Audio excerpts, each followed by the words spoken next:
Assalamualaikum warahmatullahi wabarakatuh. Selamat berjumpa kembali pemirsa sekalian.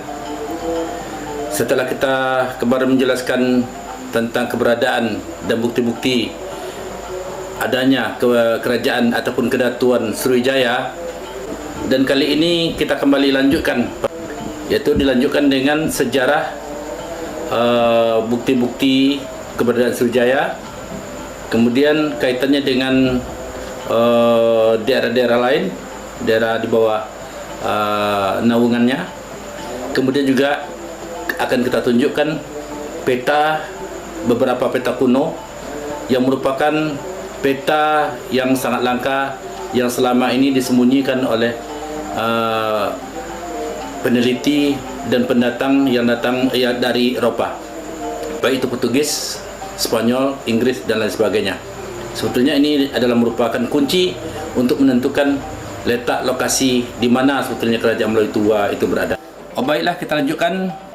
Catatan yang paling menentukan ataupun sejarah keberadaan Sriwijaya itu adalah catatan Itsing, ataupun disebut juga dengan Itsing, pada tahun 671 Masehi, yang pernah datang ke ibu kota kerajaan Sriwijaya di Muaratakus, Kampar, sebanyak 2 kali. Yang pertama dia datang selama 8,5 bulan, dan kemudian kedatangan kedua beberapa tahun sesudah itu dia datang ke sini selama ada yang mengatakan 3,5 tahun, ada yang mengatakan 4,5 tahun, dengan membawa sejumlah karya yang banyak sehingga disebarkan ke Cina. Untuk mengingat kembali kedatangan Itsing, kunci sejarahnya adalah bahwa Itsing pernah mengadakan percobaan yang katanya ibu kerajaan ataupun kedatuan Sriwijaya yang disebutnya dengan Sihliposi, ataupun bahasa Melayu tuanya adalah Pulau Poco, ya, itu berada di daerah, apabila kita berdiri di situ seakan-akan bayang-bayang tidak ada. Jadi kita berdiri itu seakan-akan bayang-bayang tidak ada. Kemudian apabila kita letakkan tongkat wala cakra, maka bayang-bayangnya ke bawah itu tidak lebih panjang dan tidak lebih pendek daripada tongkat. Artinya apa? Bahwa posisi ibu kota kedatuan Sriwijaya itu berada di daerah Khatulistiwa ataupun Ekuador, ataupun ekuator pas, ataupun disebut juga dalam buku lama itu equinox. Nah, ternyata posisi Muaratakus sekarang ini adalah 0,09 derajat, ya.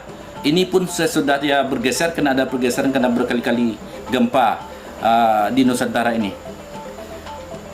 Kemudian Itsing juga mengatakan sebagai pertanda adanya kerajaan Sriwijaya itu, bahwa kerajaan Sriwijaya itu adalah kerajaan sangat besar yang dikelilingi oleh batu, benteng-benteng batu dan tembok katanya yang sangat luas.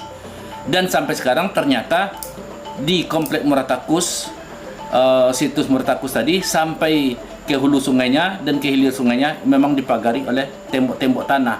Sebagian masih bisa kita saksikan sekarang nih, tembok-tembok tanah, walaupun sebagian sudah runtuh akibat perkebunan dan penggalian pasir dan juga oleh datangnya banjir. Kemudian kalau kita perhatikan tembok-tembok tanah ini dan tembok batu ini masih ada sampai ke Kampar bagian hulunya, itu daerah Tanjung, Sibalong dan segala macamnya, dimulai dari batu-batu surat, Pongkai, Kota Tua dan segala macamnya. Inilah besarnya ibu kota kerajaan Sriwijaya itu. Kemudian perlu juga kita ingat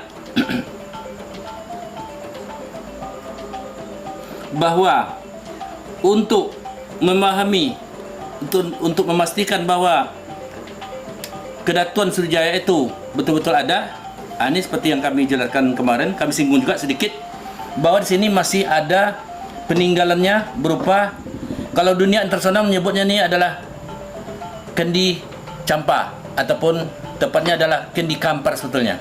Ya. Ini. Kenapa disebut dengan Kendi Champa? Karena ini ada kendi yang datang dari Kampar.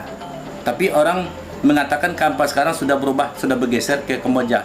Yang mana Kamboja itu sebetulnya itu berasal dari gadis Kampar ataupun putri Kampar yang datang di Murtakus yang dikawinkan dengan raja di Kamboja. Nanti kita perlihatkan petanya. Ya, peta abad 12 dan abad 13 ya, di mana itu nanti akan kita perlihatkan bahwa terdapat hubungan yang erat antara pusat kedatuan di Murtakus dengan daerah-daerah di Asia Tenggara, termasuk ke Singapura, kemudian Malaysia, kemudian Thailand, Burma, Kamboja, Brunei, bahkan sampai ke India dan Taiwan. Ya. Nah, yang kedua adalah kendi suci juga. Ini terbuat dari perunggu juga, sama bahannya. Ini adalah lambang kesucian dan kebesaran agama Buddha, ya, bukan Hindu, Buddha. Ya, ini perlihat lambangnya. Ya, masih original, ya. Dan ini kemarin kami ceritakan juga bahwa ini adalah sebagai lambang, sebagai penghubung antara adanya hubungan antara kerajaan Thailand, kemudian Burma dan Kamboja dengan kerajaan kedatuan Sriwijaya di Sumatera. Ini dipakai sebagai lambang istananya dan mahkotanya. Kemudian kita perlihatkan lagi di sini, ya. Ini jarang terlihat seperti ini, ya. Jarang sekali kita lihat arca perunggu gambar Buddha yang berpakaian lengkap. Ini membuktikan bahwa Buddha yang membawa ajaran dharmik tadi sebetulnya bukan agama Buddha, tapi adalah ajaran dharmik yang dibawa oleh Sang Buddha yang disebut juga dengan Siddhartha Gautama. Ini membuktikan bahwa ajaran dharmik tadi betul-betul adalah ajaran tauhid juga, sama halnya dengan agama langit yang lainnya. Nah, kenapa sampai melenceng? Inilah yang akan kita terangkan nanti, ya. Ajaran dharmik tadi terbagi pada dua. Yang satunya berkembang di India tadi, sampai di India menjadilah Buddha, ya, Buddha Dharma. Kemudian yang satunya lagi adalah Hindu Dharma. Itu dari ajaran dharmik tadi. Kemudian dari arca ini, ya, kita akan lihat lagi, ya, ada pengembang agama Buddha yang datang ke Murtakus, di mana biksu-biksu dan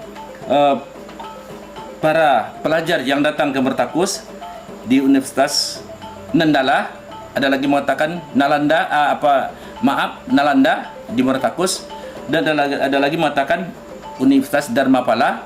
Nah, apakah perguruan tinggi ini dua ataupun Universitas Nandala dipimpin oleh Dharmapala? Ini yang perlu kita teliti lagi.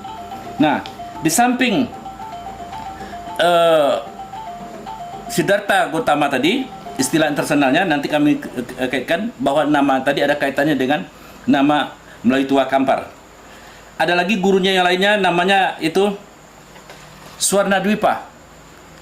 Ya, makanya disebut kerajaan tadi juga kerajaan Swarnadwipa, yang terletak di pertengahan ataupun di tengah-tengah Sumatera.